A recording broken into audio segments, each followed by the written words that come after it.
Science Solution by Alka Saxena.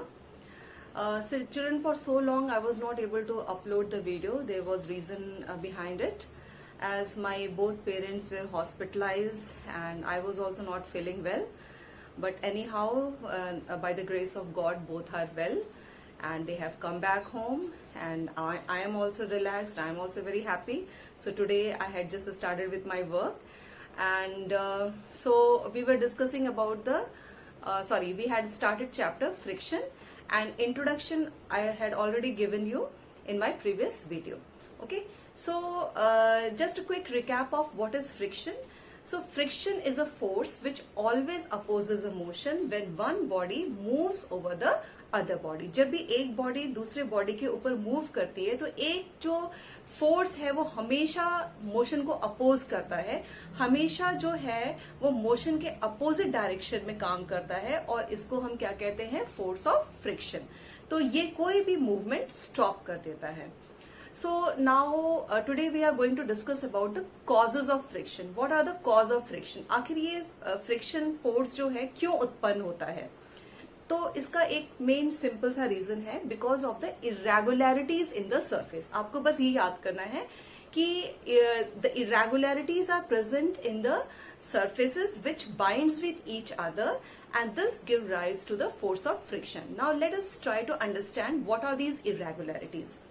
No matter how much a surface appears smooth to you, but there are some irregularities. आपको देखने में कोई surface बहुत ही smooth लगेगा, लेकिन उसमें माइक्रोस्कोपिक लेवल पे कुछ ना कुछ irregularities जरूर प्रेजेंट होती हैं. ओके, और जब एक सरफेस दूसरे सरफेस के ऊपर रखा होता है तो ये irregularities जो है आपस में बाइंड कर लेती हैं. तो just try to understand it with the help of diagram.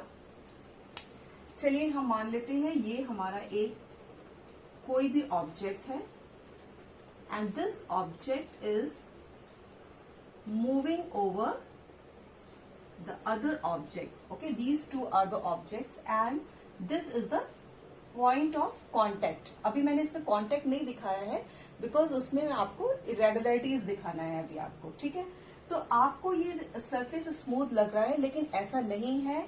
Microscopic level पे इन दोनों सरफेसेस में कुछ ना कुछ इरेगुलरिटीज होती हैं. तो ये जो आप देख रहे हैं इरेगुलरिटीज, जो थोड़ा सा ऊपर एलिवेटेड हिस्सा है इसको हम एलिवेशन बोलेंगे, और जो अंदर की तरफ हिस्सा है ये वाला, इसको हम क्या कहेंगे? डिप्रेशन. तो कोई भी सरफेस में कुछ एलिवेशन और कुछ डिप्रेशन होते हैं. अब दूसरे भी सरफेस में आप इसकी बना लीजिए कि इसमें भी कुछ एलिवेशन और डिप्रेशन होंगे. ओके, अब एक सरफेस का जो डिप्रेशन है वो दूसरे सरफेस की एलिवेशन से बाइंड हो जाएगा. जैसे आप ये देख रहे हैं ना कि ये जो इसका एलिवेशन है ये इसकी डिप्रेशन में बाइंड हो गया. तो ये आपस में क्या होगा कि इनके बीच में एक बॉन्डिंग हो जाएगी, that is known as interlocking. Okay, so interlocking of these irregularities take place, and this is the main cause of the friction. Okay, so जब ये आपस में जो irregular दो सरफेस एक के ऊपर एक रखे हुए हैं तो आपस में जो उनकी irregularities होंगी वो आपस में बाइंड हो जाएंगी. And now if you want to move this object in this direction, you have to apply some force. और वो फोर्स आपको इतना अप्लाई करना पड़ेगा ताकि ये जो इरेगुलरिटीज जो बाइंड हुई हैं वो टूट जाए. और जब आपका फोर्स जो है it will be capable enough to break those irregularities, then only the object will move. तो अगर आप इतना फोर्स इसमें अप्लाई करते हैं कि ये जो इरेगुलरिटीज आपस में जो है वो उनकी जो बॉन्डिंग है वो टूट जाए, तो आपका जो बॉडी है वो मूव करना शुरू कर देगी. तो जब मूवमेंट होगा फिर क्या होगा? फिर भी कुछ इरेगुलरिटीज बाइंड होती रहेंगी. तो कंटिन्यूअसली आपको क्या है? एक फोर्स सप्लाई करना पड़ेगा to overcome the force of friction. So what you have to remember, the friction force is caused because of the irregularities, binding of irregularities, or you can say interlocking of irregularities, and the object will only move when these irregularities will be broken down. Okay. Now children, our next topic is factor affecting the friction. Friction को कौन कौन से factors affect करते हैं? तो सबसे पहला point है हमारा the nature of two surfaces. जो दो सर्फेसेस हैं, दैट मीन्स कि जो जिसमें मोशन हो रहा है उनका नेचर कैसा है, मतलब वो स्मूथ है या रफ है. एक एग्जाम्पल से आपको और अच्छे से क्लियर हो जाएगा.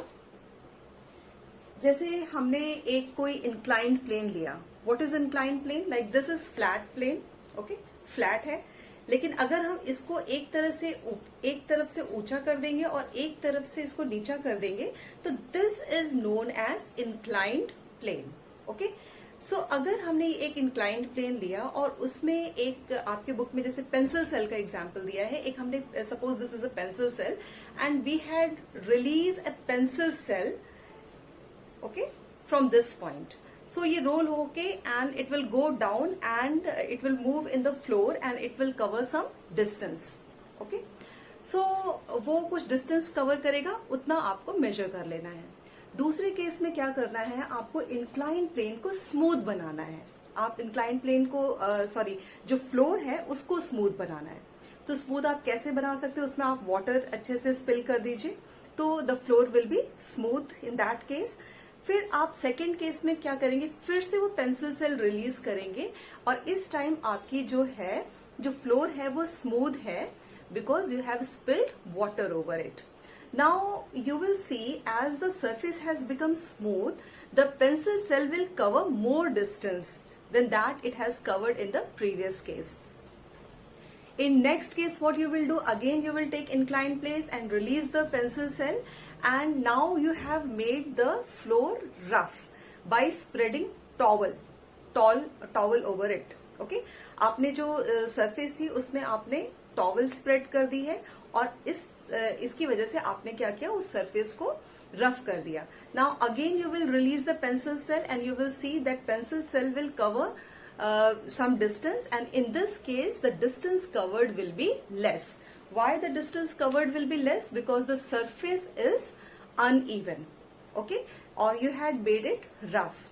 So the friction depends upon the nature of surfaces. अगर नेचर जो surfaces हैं वो स्मूथ हैं तो क्या होगा कि जो जैसे फर्स्ट केस में आपने देखा कि पेंसिल सेल एक डिस्टेंस कवर करेगी, ज्यादा डिस्टेंस कवर करेगी. क्यों ज्यादा डिस्टेंस कवर करेगी? क्योंकि जो फोर्स ऑफ फ्रिक्शन उस केस में कम थी, लेस है. तो अगर स्मूथ सरफेस है तो फोर्स ऑफ फ्रिक्शन लेस होगा और अगर रफ सरफेस है तो फोर्स ऑफ फ्रिक्शन ज्यादा होगा. या आप इस तरह से भी समझ सकते हैं कि अगर स्मूथ सरफेस है तो उसमें क्या होगा, कम इरेगुलरिटीज होंगी. कम इरेगुलरिटीज होंगी तो उसमें इंटरलॉकिंग भी कम होगी. इंटरलॉकिंग जब कम होगी तो फोर्स ऑफ फ्रिक्शन भी कम होगा. लेकिन अगर रफ सरफेस है तो उसमें क्या होगा कि एलिवेशन डिप्रेशन बहुत ज्यादा होगा. एलिवेशन डिप्रेशन ज्यादा होगा तो इंटरलॉकिंग उसमें मजबूत हो जाएगी और इस वजह से फोर्स ऑफ फ्रिक्शन भी ज्यादा हो जाएगा. Sorry, so I hope you have understood this point. That is the force of friction depends upon the nature of surfaces. अगर सरफेस स्मूथ है तो force of friction will be less और अगर surface rough है तो force of friction will be more. Now the next factor is force with which the two surfaces are pressed.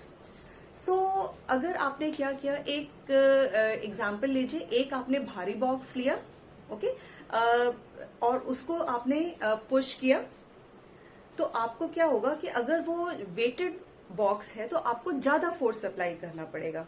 दूसरे case में आपने उसी वॉल्यूम का दूसरा बॉक्स लिया लेकिन ये जो बॉक्स था वो आप कह सकते हो लाइट था.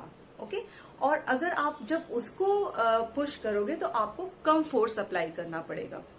तो ये किस वजह से? क्योंकि भारी बॉक्स था, भारी बॉक्स रहेगा तो क्या होगा, क्योंकि उसका वेट ज्यादा है तो नीचे जो एलिवेशन और डिप्रेशन है वो कस के आपस में बाइंड करेंगे because of the weight of the box. Okay, so as the elevation and depression will bound with each other with very high force, then what will happen, you have to apply more force to break those interlocking. And in the other case, as the weight of the box was light, in that case what happened, अगर आप कम force भी apply करेंगे तो आपका box move करने लगेगा, क्योंकि इस केस में फोर्स ऑफ फ्रिक्शन लेस है. Why the force of friction is less? Because of the weight of the box is light. और क्या है कि जो हमारे interlocking of elevation and depression, or you can say interlocking of irregularities are less in this case, या the force जो है between the interlocking of irregularities is less in that case. Okay, so you will be easily able to push the light box. एक last point बहुत ही important है, that the friction does not depend upon the area of contact. Friction जो है वो कभी भी area of contact पे depend नहीं करता है. तो इसको हम ऐसे समझ लेते हैं. सपोज ये एक बॉडी है, ओके, और इस बॉडी का कुछ वेट है. तो अगर ये एक दूसरा सरफेस ये है मान लिया, और आपने इस बॉडी को इस तरह से मूव करना शुरू कर दिया, तो आपको कुछ फोर्स अप्लाई करना पड़ा इस केस में. ओके, अब क्या किया कि आपने वो देखा कि कितना फोर्स आपने उसको नोट कर लिया कि भाई मुझे इस बॉडी को मूव करने के लिए मुझे 10 न्यूटन्स का फोर्स अप्लाई करना पड़ा. मान लेते हैं कि 10 न्यूटन का फोर्स आपको अप्लाई करना पड़ा इस बॉडी को मूव करने के लिए. अब क्या किया आपने, इस बॉडी को ऐसे रख दिया.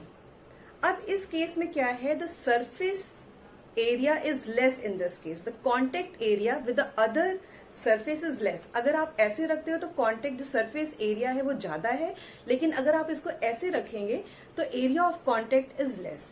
लेकिन आप देखोगे कि इस केस में भी आपको force of friction उतना ही अप्लाई करना पड़ेगा to overcome the friction. That means the friction does not depend upon the area. अगर आप इस केस में जितना आपने फोर्स अप्लाई किया to overcome the force of friction, it will be same in this case also. That means कि although the surface area is less but the force of friction will be same. So force of friction is independent of the area of contact between the two surfaces.